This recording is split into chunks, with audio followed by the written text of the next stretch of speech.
Esto es Curiosidad Relativa, un canal dedicado a recopilar datos curiosos si te gusta aprender y descubrir cosas nuevas. Quédate, este es tu canal.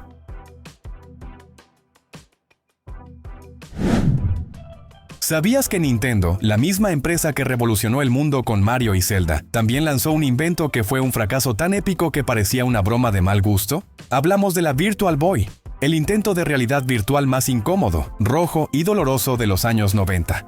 Imagina esto, es 1995 y Nintendo anuncia una consola futurista, portátil, en 3D. Suena impresionante, ¿no?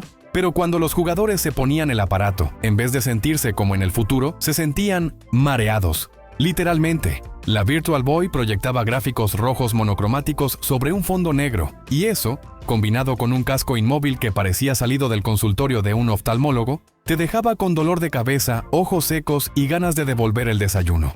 Y no era realmente portátil. Tenías que colocarla sobre una mesita, agachar la cabeza y apoyar los ojos en un visor fijo, como si estuvieras espiando otro universo. Pero solo veías líneas rojas temblorosas. ¿Y el catálogo de juegos? Apenas una docena, todos poco atractivos y con una jugabilidad bastante limitada. Era como si le hubieran quitado todo lo divertido a Nintendo. Para colmo, costaba una fortuna, pero parecía un juguete experimental mal terminado. El fracaso fue tan grande que Nintendo la retiró del mercado en menos de un año. Sí, ni siquiera alcanzó a celebrar su primer cumpleaños. La idea era ambiciosa, eso sí, pero fue como si quisieran correr antes de aprender a gatear en el mundo de la realidad virtual. Hoy, la Virtual Boy es una reliquia de culto para coleccionistas, pero en su época fue un dolor, literal, de cabeza para Nintendo. Dime, ¿te hubieras atrevido a meter la cabeza en esa caja roja infernal solo por ver gráficos de tenis flotando frente a tus ojos? ¿Te imaginas afeitarte con un rayo láser como si fueras un Jedi en bata? Pues alguien sí se lo imaginó, y convenció a miles de personas de que era posible. Así nació la Scarp Laser Razor, una maquinita futurista que prometía cortar tus vellos con luz, sin dolor, sin irritación y sin agua. Sí, como sacada de una película de ciencia ficción, pero con resultados más dignos de una comedia. En 2015, esta idea revolucionaria apareció en Kickstarter, con un video brillante y promesas todavía más brillantes. Decían que usaba una tecnología láser capaz de romper el vello sin tocar la piel, eliminando los cortes, la espuma y el clásico ¡ay! De cada mañana. La idea sonaba tan loca como genial, y más de 20,000 personas sacaron sus tarjetas sin pensarlo. Reunieron casi $4 millones en tiempo récord. Pero había un pequeño detalle: el invento no funcionaba. Resulta que la cuchilla láser apenas podía cortar un par de vellos, literal. Tenías que moverla tan lento que afeitarte una mejilla podía tomarte más tiempo que ver Titanic sin adelantar. Y eso si lograbas mantener el ángulo correcto y si no se apagaba la luz láser en el intento. O sea, sí cortaba, pero como con cuchara. Kickstarter se dio cuenta y canceló la campaña. Luego intentaron resucitarla en otra plataforma, pero con el mismo resultado: retrasos, excusas y nada de barbas suaves. Muchos patrocinadores nunca recibieron el producto, y los pocos prototipos que sí llegaron eran tan efectivos como afeitarte con un puntero láser del tianguis. Lo curioso es que, a pesar del fracaso, aún hay quienes creen que esta tecnología podría funcionar algún día. Pero por ahora, la Scarp queda en el cajón de los inventos que prometieron el futuro y entregaron humo con LED. Dime, ¿te atreverías a afeitarte la cara con un láser que apenas puede con un vello? ¿Sabías que hubo una consola tan adelantada a su época que el mundo simplemente no estaba listo para ella? Así fue el caso de la Dreamcast, la última y más ambiciosa apuesta de Sega antes de decir adiós para siempre al mundo del hardware. Y sí, fue tan espectacular como trágica. Imagínate esto, en 1999, mientras muchos aún usaban el disquete y el internet sonaba como un robot sufriendo, la Dreamcast te dejaba jugar en línea. En línea, traía su propio módem, tenía gráficos brutales para la época, una biblioteca fresca y hasta una memory card con pantalla. Una consola con pantalla en el control, años antes de que Nintendo soñara con eso. Pero a pesar de todo su potencial, no logró conquistar al público. ¿Y por qué fracasó si era tan buena? Por empezar, Sega venía arrastrando una cadena de decisiones raras como el Sega 32X y el Sega Saturn, que confundieron a los jugadores y los dejaron con una pregunta lógica: ¿y si esta también la cancelan rápido? Spoiler, lo hicieron. Y como si fuera poco, Sony anunció su PlayStation 2 con tanto hype que la gente prefirió esperar. Aunque no había salido aún, prometía gráficos más poderosos, reproductor de DVD, que en ese entonces era casi magia, y el respaldo de una marca que ya había ganado confianza. La Dreamcast, a pesar de su calidad, quedó como ese genio incomprendido que dio todo. Demasiado pronto, Sega terminó descontinuándola en apenas un par de años. Una despedida silenciosa para una consola que tenía alma de pionera, pero que murió aplastada por el miedo del mercado, las malas decisiones y el hype de la competencia. Hoy, la Dreamcast es una joya de culto. Una consola que pudo cambiarlo todo, pero que el mundo dejó pasar por alto. Dime, si hubieras vivido ese momento, ¿le habrías dado una oportunidad al futuro antes de tiempo? ¿Sabías que hubo un celular que también era una consola, pero terminó siendo el chiste tecnológico del recreo? Así fue la N-Gage de Nokia, ese híbrido extraño entre teléfono y consola portátil que prometía quitarle el trono a Nintendo, y terminó ganando el premio al diseño más incómodo del planeta. Lanzada en 2003, la N-Gage quería ser el futuro del gaming portátil. Nokia pensó, ya dominamos los celulares, ¿por qué no también los videojuegos? El problema fue que al intentar hacer las dos cosas a la vez, no hizo bien ninguna. Era como mezclar una licuadora con una bicicleta, útil pero absolutamente ridículo. Para empezar, si querías cambiar de juego, tenías que apagar el celular, quitarle la batería y desmontarlo como si fueras un técnico de servicio. Sí, como en los viejos tiempos, pero peor. Y eso no es todo. Para hablar por teléfono tenías que ponerla de lado, pegándotela a la cabeza como si hablaras con un taco. De ahí su apodo, el Taco Phone. Ya te imaginarás lo difícil que era presumirlo. En cuanto a los juegos, bueno, sí tenía algunos títulos interesantes como Tony Hawk o Tomb Raider, pero la pantalla vertical y los controles incómodos arruinaban la experiencia. Era como jugar en un cajero automático mientras haces malabares. Nokia invirtió millones en campañas publicitarias, incluso creando torneos de gaming para demostrar su poder. Pero el público no cayó. En solo un año, la N-Gage ya era motivo de burlas. Y aunque intentaron revivirla con nuevas versiones, la mancha ya era imposible de borrar. Nintendo seguía vendiendo Game Boys a lo loco, y Nokia regresó a lo que sabía hacer, celulares con Snake. Hoy, la N-Gage es un recuerdo curioso, una advertencia para todo inventor. Si vas a combinar dos cosas, asegúrate de que al menos una funcione bien. Dime, ¿alguna vez te atreverías a llamar a alguien con un taco futurista pegado a la cara? ¿Alguna vez soñaste con ponerte una mochila y salir volando como un superhéroe? Pues en los años 60 eso estuvo a punto de pasar, o al menos eso creíamos. El famoso jetpack de Bell parecía sacado directamente de una película de James Bond. Un aparato que te amarrabas a la espalda y te lanzaba por los aires como si fueras Iron Man versión retro. Suena increíble, ¿no?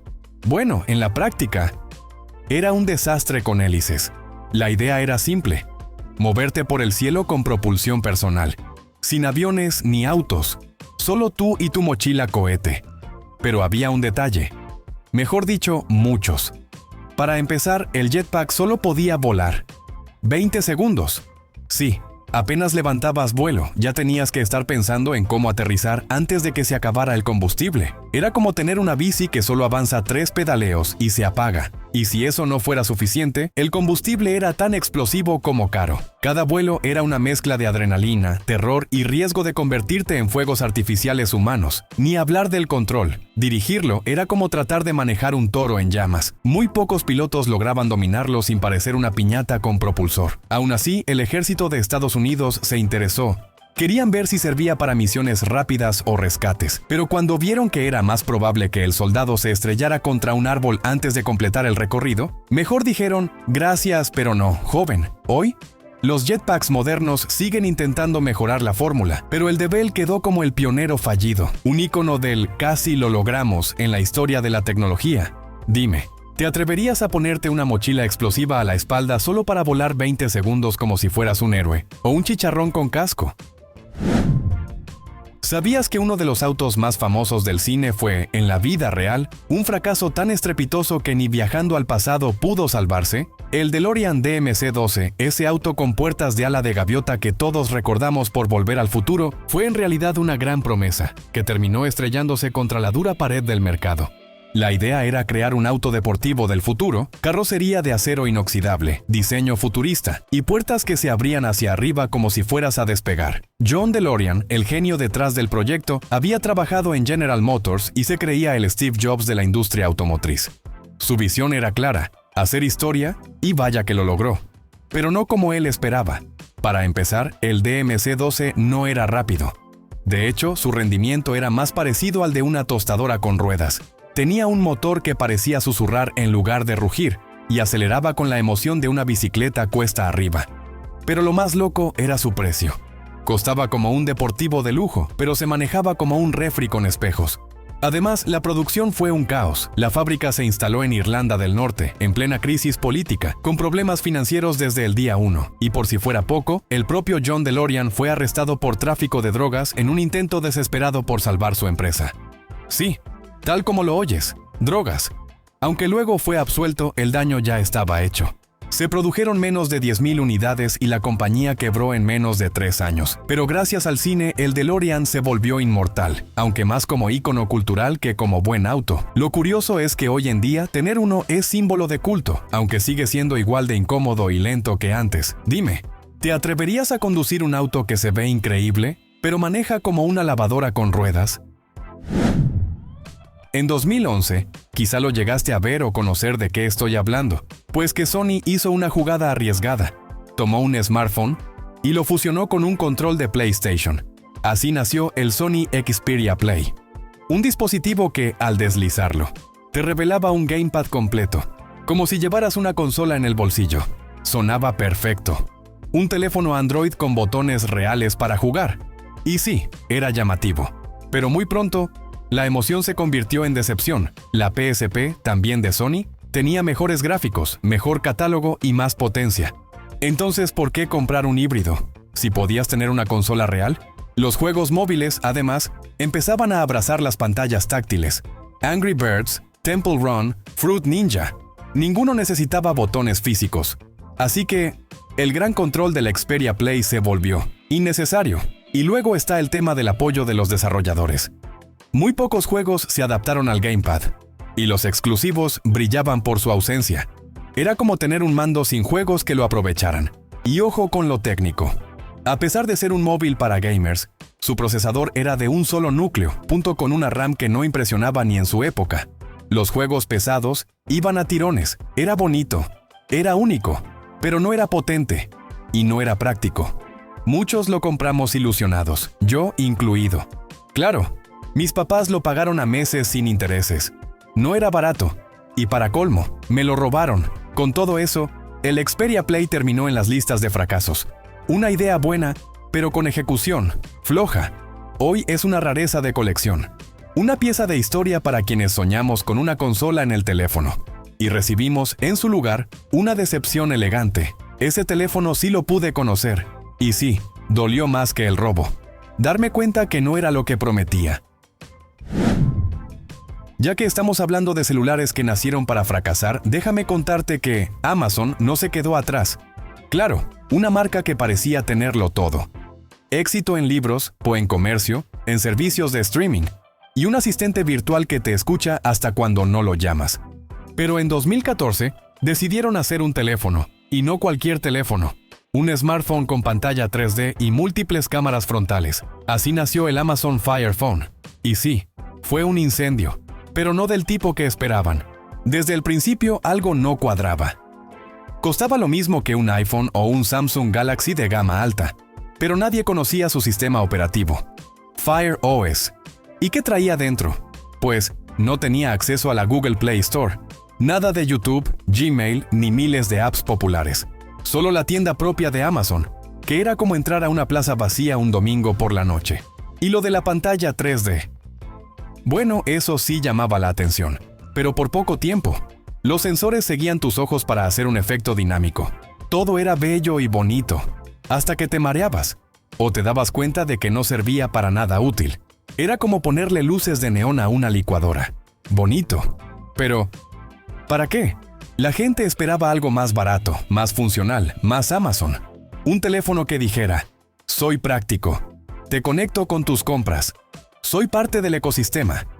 pero lo que obtuvieron fue un teléfono caro, con pocas apps, y una innovación que terminó estorbando más que ayudando. Amazon intentó salvarlo.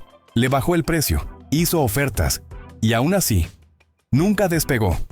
Perdieron millones, y en 2015 lo dieron por muerto. Hoy el Fire Phone es recordado como uno de los mayores fracasos tecnológicos. Una idea que parecía brillante, pero terminó siendo una chispa apagada. Otro celular que no logró más que decepcionar a la gente, hace ya unos cuantos años. Microsoft, a pesar de ser una empresa exitosa, también tiene sus tropiezos, lo intentó. Y no con una computadora ni con una consola. Esta vez, fue con un reloj inteligente. Entre 2003 y 2004, lanzaron el MSN Direct Smartwatch. Una propuesta que sonaba revolucionaria.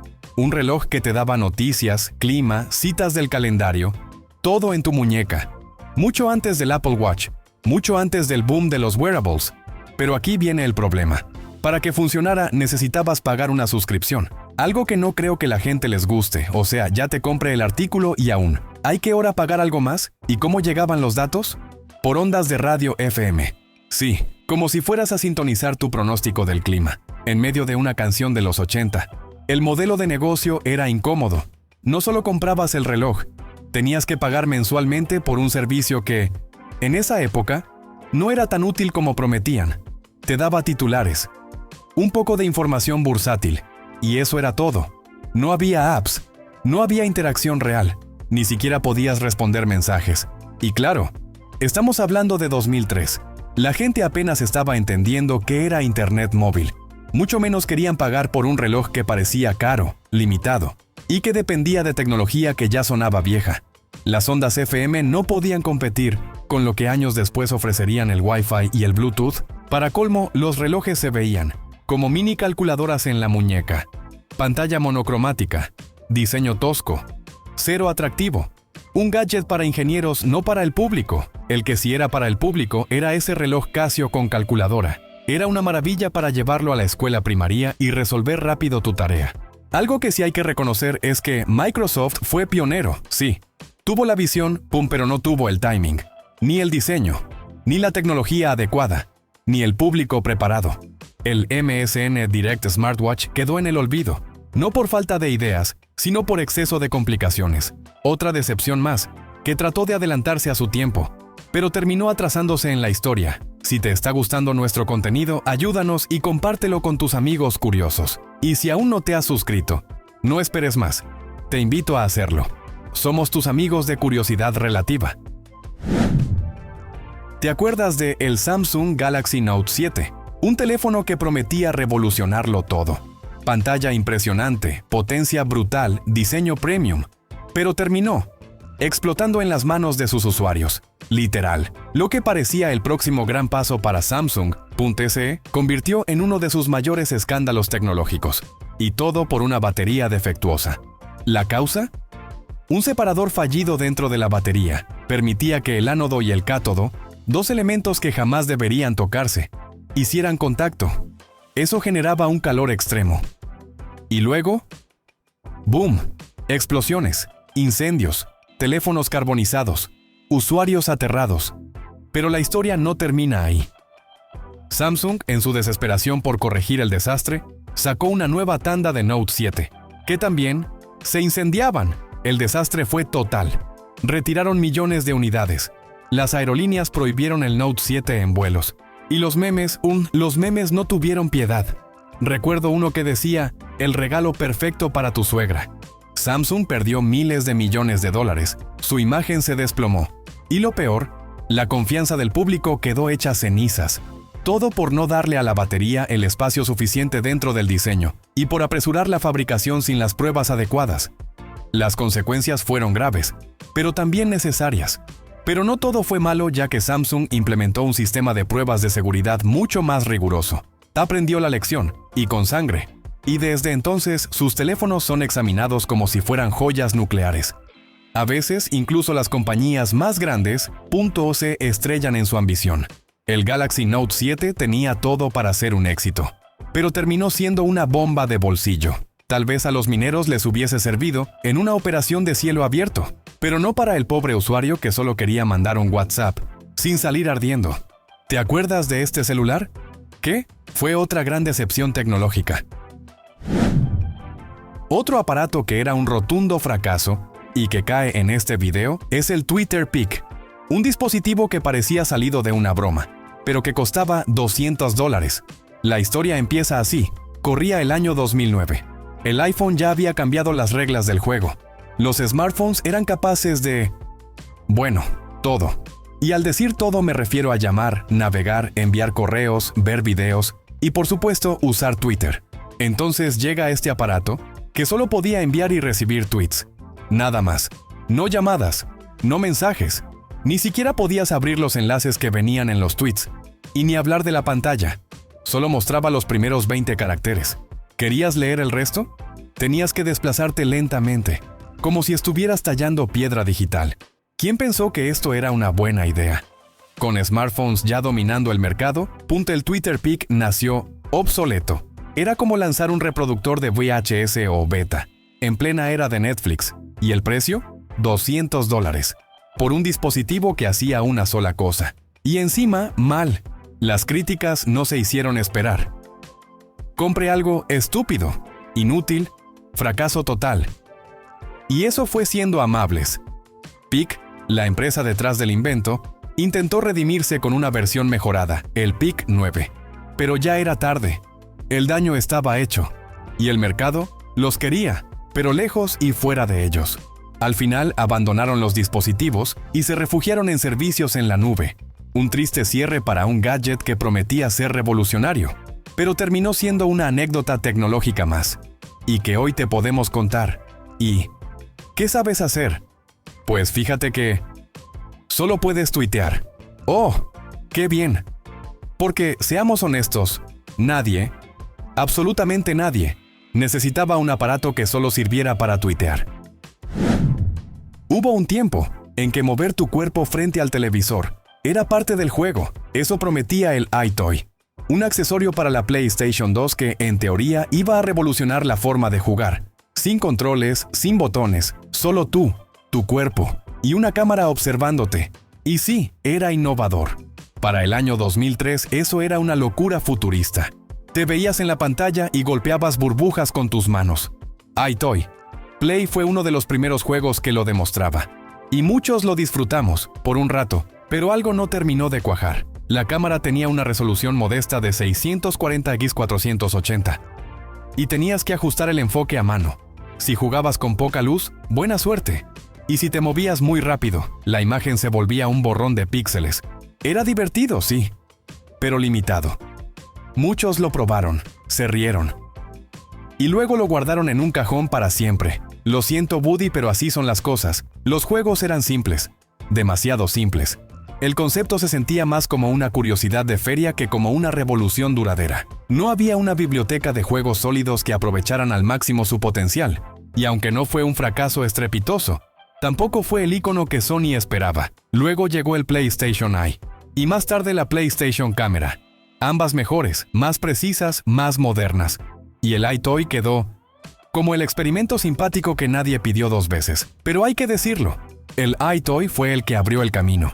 Sin él, quizá no existiría el Kinect, ni la VR como la conocemos hoy. Quizá no fue un fracaso total, pero tampoco fue el héroe que Sony esperaba.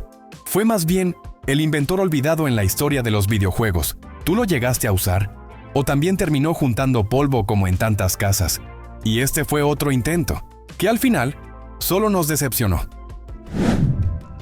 No sé si recuerdas, pero estabas tranquilamente escribiendo un documento, cuando, de la nada, aparece un clip animado con ojos saltones y sonrisa forzada. Parece que estás escribiendo una carta. ¿Necesitas ayuda? Sí. Así empezó la pesadilla llamada Clippy.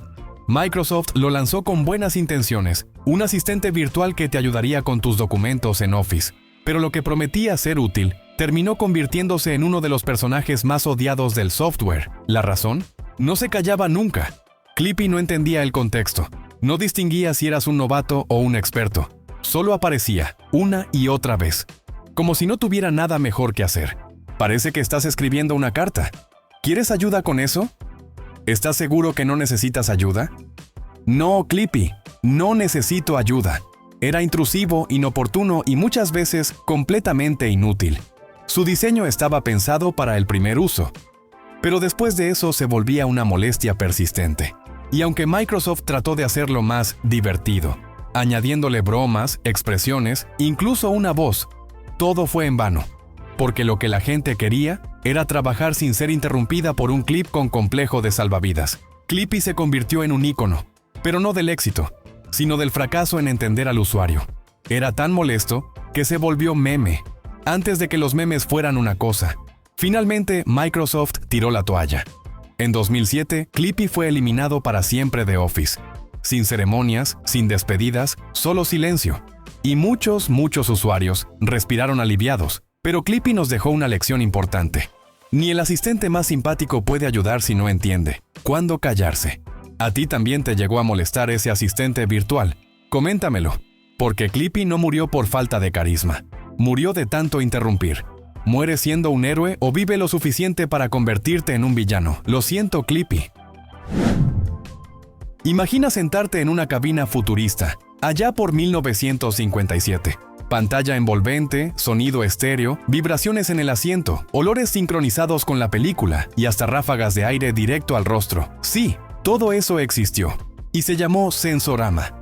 Pero aunque parecía una ventana al futuro, se quedó atrapado en el pasado. Creado por Morton Heilig, este invento adelantado a su tiempo pretendía revolucionar el cine y ofrecer una experiencia inmersiva nunca antes vista. Era algo así como el abuelo de la realidad virtual moderna, pero nadie estaba preparado para recibirlo. La idea era tan ambiciosa como complicada. El Sensorama era una máquina del tamaño de una cabina telefónica, equipada con tecnología que simplemente no encajaba en los años 50. Imágenes 3D estereoscópicas, sonido envolvente, efectos de olor y todo sincronizado al segundo. Suena increíble, ¿no? Pues eso mismo lo hizo inviable. Aquí viene lo malo, el costo de fabricación era altísimo. ¿Quién iba a financiar cabinas gigantescas que solo mostraban unos cuantos cortos multisensoriales? Además, los cines no tenían infraestructura para alojarlas y la producción de contenido adaptado era mínima. Y aunque hoy hablamos de realidad virtual como algo casi cotidiano, en 1957 la gente ni siquiera tenía televisión a color. El Sensorama era demasiado avanzado, en una época donde ni el mercado ni la sociedad estaban listos. No me cabe la menor duda de que Morton Heilig propuso una visión brillante, pero fue ignorado por los grandes inversionistas. Su invento quedó arrumbado como una curiosidad de museo, y su creador, frustrado, abandonó el proyecto sin ver el impacto que tendría en el futuro. Como muchos proyectos que son el abuelo o bisabuelo de algo moderno de hoy en día, hoy, los simuladores multisensoriales y hasta los videojuegos inmersivos le deben algo a este pionero olvidado. Un invento que se adelantó al futuro, pero que nunca logró encajar en su presente. Un invento que se quedó en el olvido. Dime, ¿crees que si hubiera nacido en otra década, sería un éxito mundial? Cuando GoPro anunció su propio dron en 2016, todo el mundo se emocionó. El GoPro Karma prometía ser la combinación perfecta entre imagen de alta calidad y libertad aérea. Pero esa emoción se desplomó, literalmente, en pleno vuelo sin advertencia alguna. El Karma perdía energía. ¡Zas! Se apagaba en el aire y caía como piedra, sin control, sin aviso, sin compasión, y con eso se estrellaron también las expectativas de que era un dron confiable. GoPro había vendido unas 2.500 unidades y tuvo que retirarlas todas del mercado. Un golpe durísimo para su reputación, para sus finanzas y para sus fans. Todo se estaba cayendo como su dron. ¿Te imaginas estar grabando una toma épica en la montaña y ver cómo tu dron simplemente se apaga y se estrella? Exacto, eso pasó, y no solo una vez. Pero el golpe no vino solo. La competencia, DJI, ya llevaba ventaja. GoPro llegó tarde y con fallas, en un mercado donde no hay margen para errores. Y como si no fuera suficiente, la empresa ya enfrentaba problemas financieros, despidos, caída de acciones, pérdida de confianza. Y el Karma, en lugar de ser el salvador, se convirtió en el culpable. La empresa salió del negocio de drones poco después, sin planes de volver, sin despedida épica, solo un silencio incómodo, como el que queda después de ver algo que iba a ser espectacular, y terminó siendo solo una decepción más. El GoPro Karma fue una promesa en el aire, que terminó estrellándose con la realidad. ¿Los conociste antes de su retiro en el mercado? Cuando Pontiac presentó el Aztec, muchos esperaban un vehículo revolucionario, y lo fue, pero no en el buen sentido. Con un diseño que parecía salido de una caricatura futurista mal renderizada, el Aztek se convirtió en uno de los autos más criticados de todos los tiempos. Sus líneas angulosas, proporciones extrañas y el plástico gris que cubría parte del exterior hacían que la mayoría lo mirara y dijera: ¿y esto es en serio? ¿De verdad es un vehículo? Pero, ¿qué cosa más horrenda? Pontiac tenía grandes planes, un SUV que también fuera minivan y que pudiera irse de campamento. Traía una tienda de campaña que se acoplaba en la parte trasera. Innovador, sí. ¿Práctico? No lo sé. Tal vez, ¿bonito? ¡Ay, no! Por supuesto que no. Intentaron venderlo como el vehículo perfecto para la generación X. Pero entre el diseño confuso, los interiores con plásticos duros y el precio elevado, nadie se sintió realmente atraído. Ni los aventureros, ni las familias, ni los urbanos, ni los extraterrestres, por cosas como esas no se comunican con nosotros. General Motors esperaba vender 75,000 unidades el primer año. ¿Y cuánto lograron? Solo 27,000. Ni siquiera cubrieron gastos. Y aunque en años posteriores intentaron corregir errores, el daño ya estaba hecho. El Aztek ya era sinónimo de ¿qué estaban pensando? Hoy algunos lo ven como de culto o adelantado a su época. Pero seamos sinceros, nunca me lo compraría. Para mis gustos, está feo. Otro invento que se ganó su participación en este video es el kinetófono. Fue uno de esos inventos que prometían cambiarlo todo, pero terminaron siendo una gran decepción. Una máquina creada para combinar imagen y sonido en pleno siglo XIX. Sí, desde entonces ya soñaban con cine con audio. El plan era sincronizar las imágenes del kinetoscopio con el sonido de un fonógrafo, y aunque la idea sonaba revolucionaria, la ejecución fue un desastre. ¿Cuál era la razón? Poder sincronizar ambos aparatos era casi imposible. Mientras veías a alguien hablar, el audio se atrasaba, o se adelantaba, o simplemente no cuadraba. El resultado: risas incómodas, espectadores confundidos, y como pasa algunas veces, críticas nada amables. Pero eso no fue lo peor, ya que aparecieron los hermanos Lumière con su cinematógrafo. Una máquina que no solo mostraba películas con mejor calidad, sino que lo hacía en pantalla grande para todo un público. Una experiencia colectiva que arrasó con la idea del kinetoscopio, donde cada persona debía ver la película de forma individual, como si fuera una lupa con una escena dentro. Mientras los Lumière hacían funciones en salones repletos, el kinetófono te dejaba solo, pegado a una caja, intentando adivinar qué decía el actor. No había emoción colectiva, ni carcajadas al unísono, ni aplausos al final. Solo un intento torpe de fusionar dos tecnologías que aún no estaban listas para bailar juntas. Y lo más curioso, Edison no creía necesario proyectar películas a lo grande. Para él, bastaba con que una persona viera su invento a la vez. Grave error. La historia le demostró lo contrario. Así que sí, algo más que nació para fracasar, y cuya competencia, sin duda, tuvo mucha más popularidad. Hubo una época en la que los cielos fueron conquistados por gigantes flotantes, dirigibles colosales, envueltos en estructuras de aluminio, surcando el aire con elegancia. El más famoso de todos, el Hindenburg, un prodigio de la ingeniería, y también el principio del fin.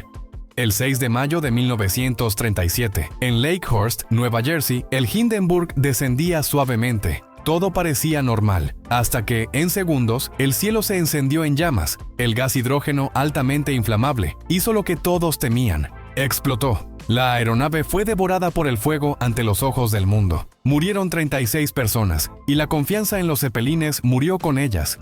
Aquel fue el golpe más fuerte, pero no fue el único. El hidrógeno, aunque más barato que el helio, era un riesgo constante. Un gas explosivo que flotaba en un gigantesco globo sobre las cabezas de cientos de pasajeros. ¿En serio pensaron que era buena idea? Mientras tanto, los aviones de ala fija ganaban terreno, más rápidos, más eficientes, más seguros, y sin la necesidad de enormes hangares para despegar y aterrizar. Los zeppelines, que habían dominado el transporte transatlántico con estilo y comodidad, comenzaron a parecer anticuados, y con la llegada de la Segunda Guerra Mundial, la industria recibió el golpe final. Los dirigibles eran vulnerables al fuego enemigo, fáciles de derribar, lentos y costosos de mantener. Incluso su rol militar fue limitado y cada vez más cuestionado. La compañía Zeppelin cerró en 1945, y así uno de los sueños más ambiciosos de conquista del cielo se apagó lentamente, flotando hacia el olvido. Un invento majestuoso, sin duda, pero también una advertencia: quedó obsoleto. Y no olvidemos, también era peligroso. Otro invento que se volvió un fracaso. Estuvo en una costa tranquila de Nueva York. Nikola Tesla levantó una torre de casi 60 metros de altura. La llamaban Wardenclyffe. No era un faro, no era una antena común, era una promesa. Energía inalámbrica gratuita para todo el mundo. Sí, energía gratis. Pero claro, eso no le gustó a todos. El cerebro detrás de esta maravilla era Tesla, un genio adelantado a su tiempo, un inventor que soñaba con iluminar el planeta, sin cables, sin límites, sin facturas. Pero entonces entra en escena JP Morgan, el magnate financiero que apoyó el proyecto. Al principio sonaba a una inversión brillante, pero cuando Morgan se enteró de que Tesla no planeaba cobrar por la energía, todo cambió. Una red eléctrica global, donde cualquiera pudiera conectarse libremente, inaceptable para un sistema basado en el control. Morgan retiró su financiación en 1901, y lo que era un sueño revolucionario se convirtió en un esqueleto de acero olvidado por el mundo. Pero la historia no termina ahí. Algunos dicen que Tesla iba por más que solo energía, que quería transmitir información, vibraciones, incluso pensamiento. Otros afirman que su tecnología podía alterar climas o perturbar frecuencias naturales, y por eso lo silenciaron. En 1917, en plena guerra, el gobierno de Estados Unidos demolió la torre, temiendo que fuera usada por espías enemigos. ¿Coincidencia? ¿O simplemente una excusa conveniente? Tesla murió solo, sin fortuna, y con sus papeles confiscados, y su torre desapareció del mapa. Hoy, en ese mismo lugar, se levanta un centro dedicado a su memoria. Pero la torre, la original, esa que podría haber cambiado el curso de la humanidad, nunca volvió a levantarse. ¿Fue realmente un fracaso técnico? ¿O alguien se aseguró de que fracasara? Tú, ¿qué es lo que crees? Este invento realmente fue un fracaso y una historia no muy agradable. Pero aquí te lo contamos. Una fría mañana de febrero de 1912, un hombre subió los 57 metros de la Torre Eiffel, con una idea entre ceja y ceja: volar. Algo que nos fascina aún sí, poder volar. Bueno, sigamos. Se llamaba Franz Reichelt, un sastre austriaco-francés apasionado por la aviación. Pero no era un piloto, solo era un inventor con una obsesión: crear un traje paracaídas que permitiera a las personas salvarse si caían desde una gran altura.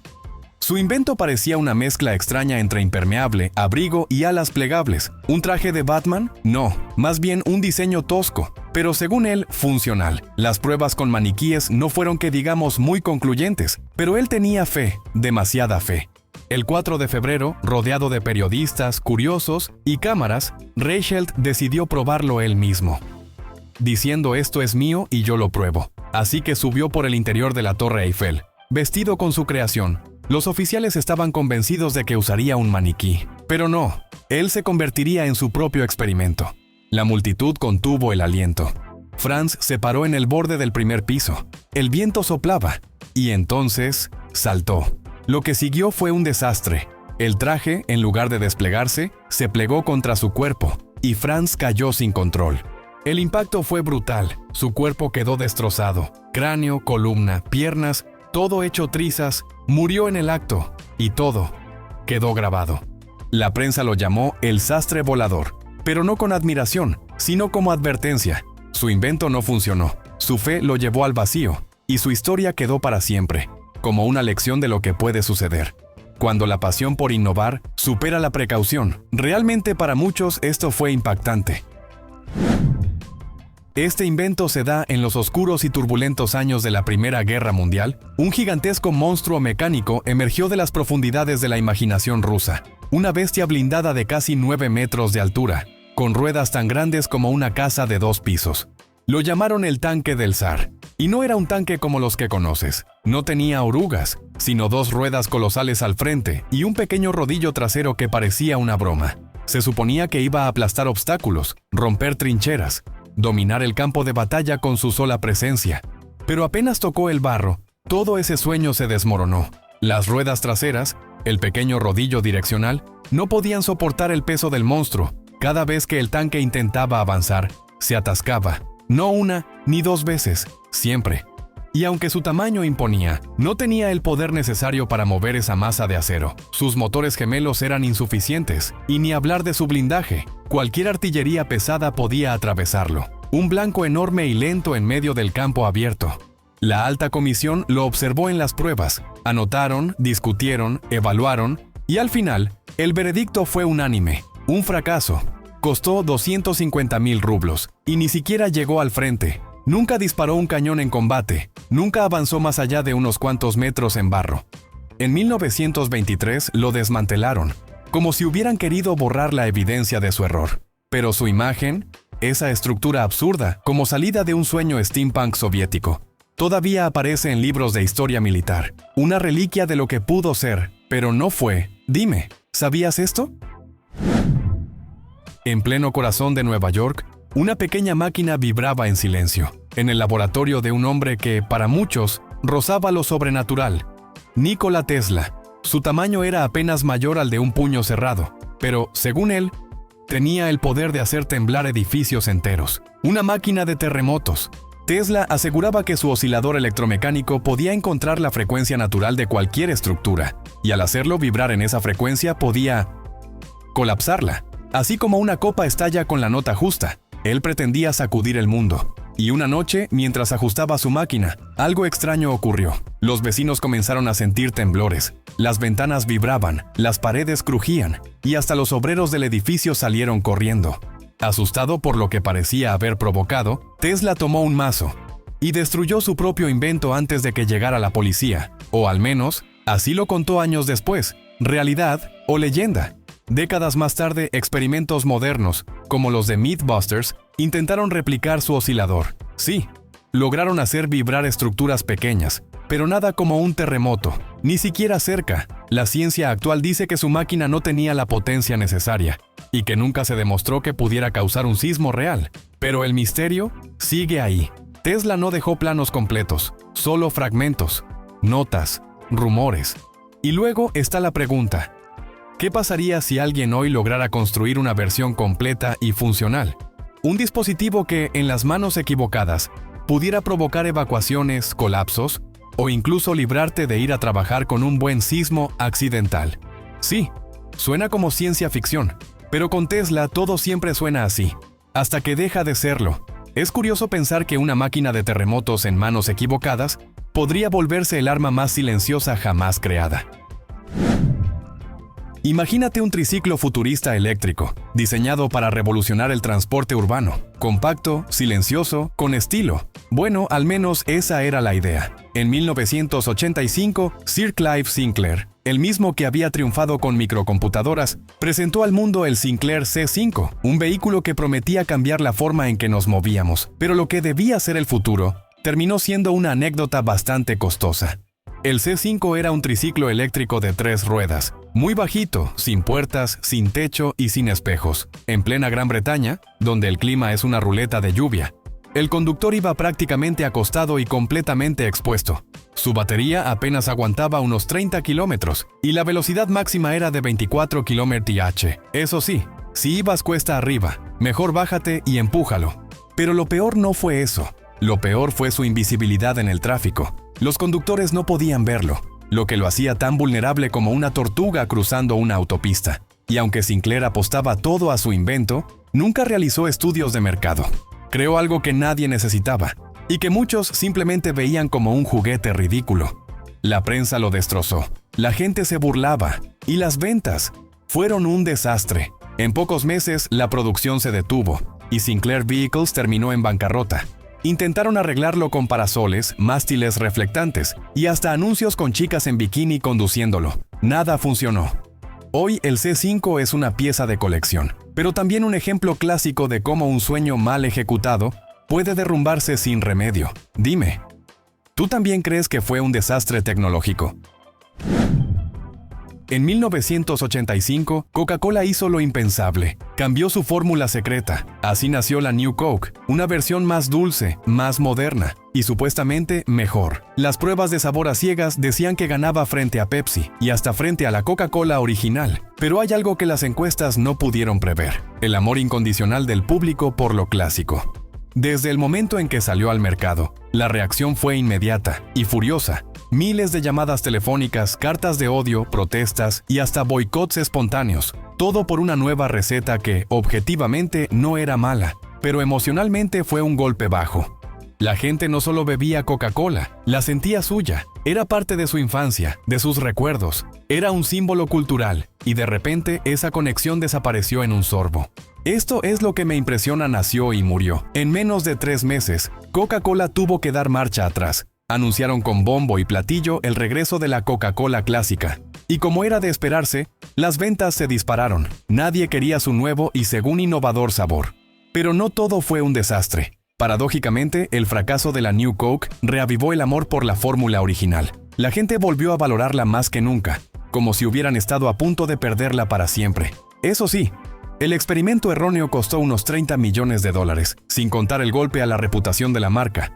Hoy, el caso de la New Coke se estudia en universidades de todo el mundo, como ejemplo de cómo una mala lectura del consumidor puede derribar incluso a los gigantes, porque aunque Coca-Cola sea una de las empresas más grandes del planeta, también ha tenido sus fracasos, como este. Este invento con una idea muy futurista.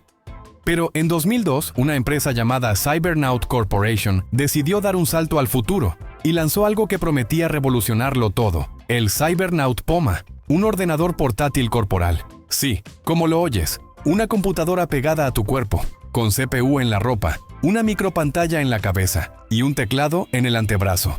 Parecía salido de un sueño loco con visión al año 2300. Bueno, sí exageré, pero la realidad fue mucho más cruel. Para empezar, costaba $1,500, y no hablamos de tecnología de alto rendimiento. Su procesador era bastante limitado. La batería duraba una nada, y la experiencia de uso era horrible. Bueno, según lo describen. Imagina caminar con cables por todos lados, una pantallita colgando frente a tu ojo, y tecleando en tu brazo mientras tratas de no tropezar. Era como ser un cyborg. Eso suena bien, pero lo que en realidad eras solo un escritorio con movimiento y enredadera de cables. Muchos lo llamaron el wearable que nadie pidió. Porque aunque la idea era adelantada a su tiempo, el diseño era incómodo, torpe y visualmente ridículo.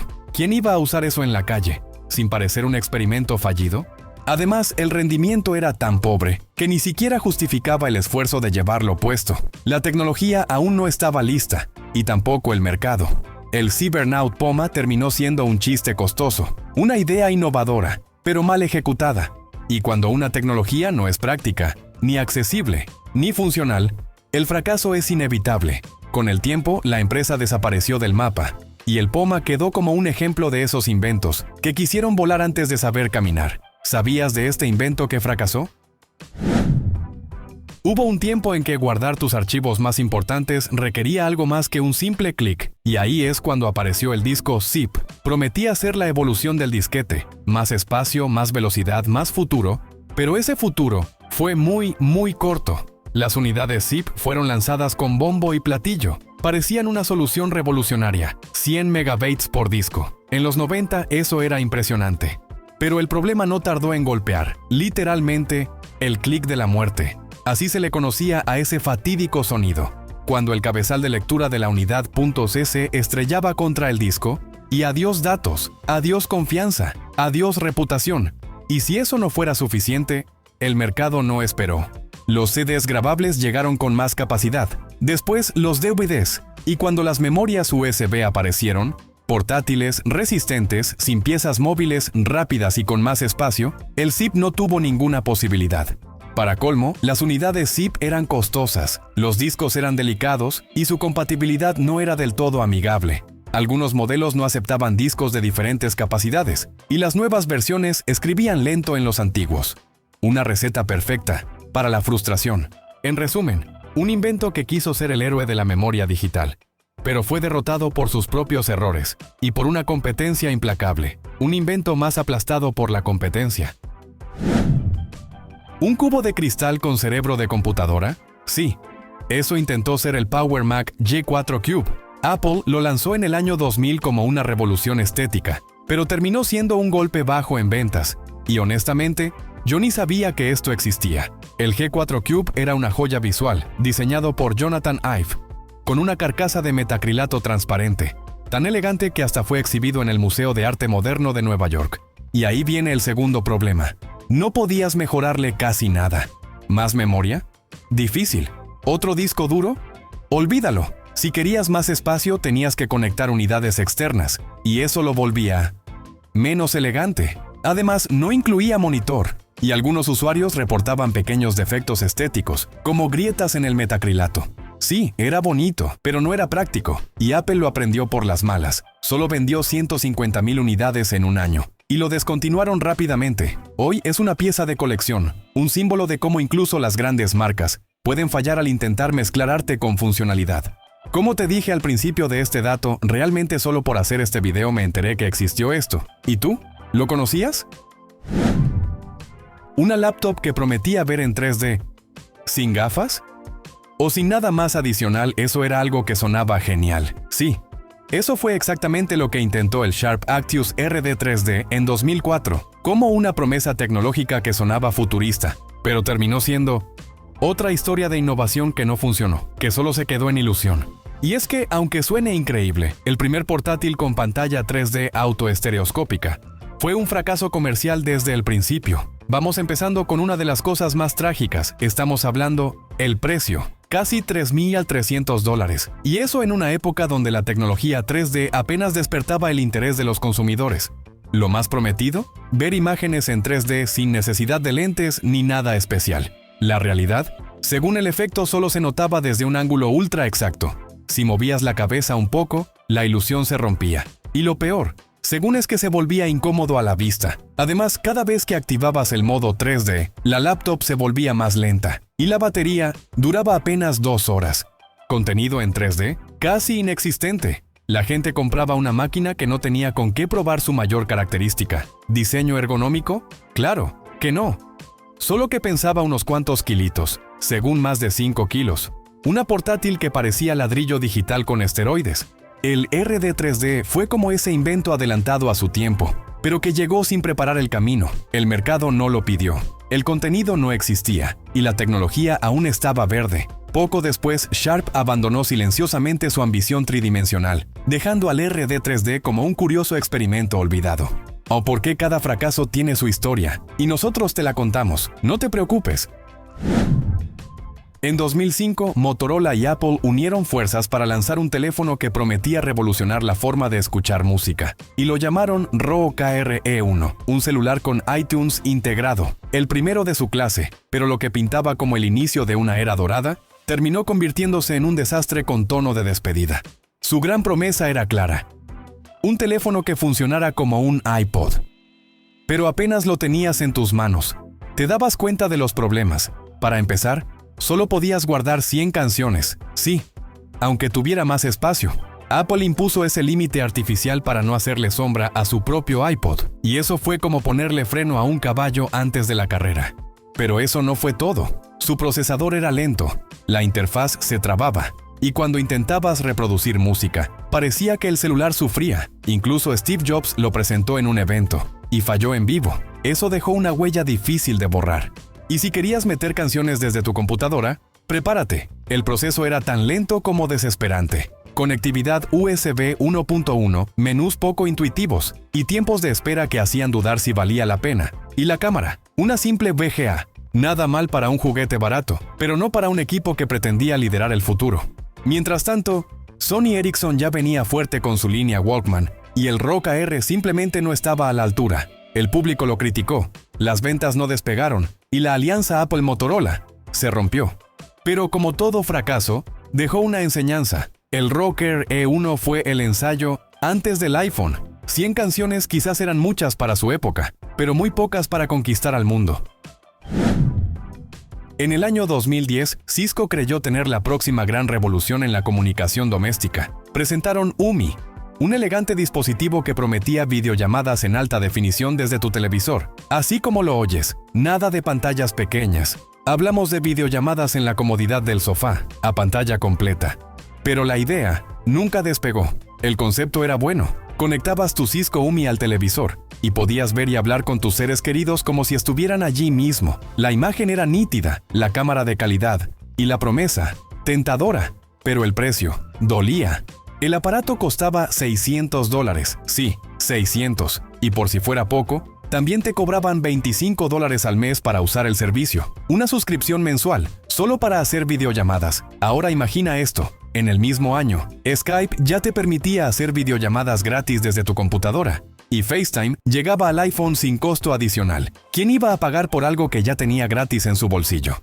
El golpe fue rápido, el público no mordió el anzuelo, las ventas fueron mínimas, las críticas abundaron y apenas un año después, Cisco retiró UMI del mercado sin hacer mucho ruido. Ni rebajas, ni rediseños, ni segundas oportunidades.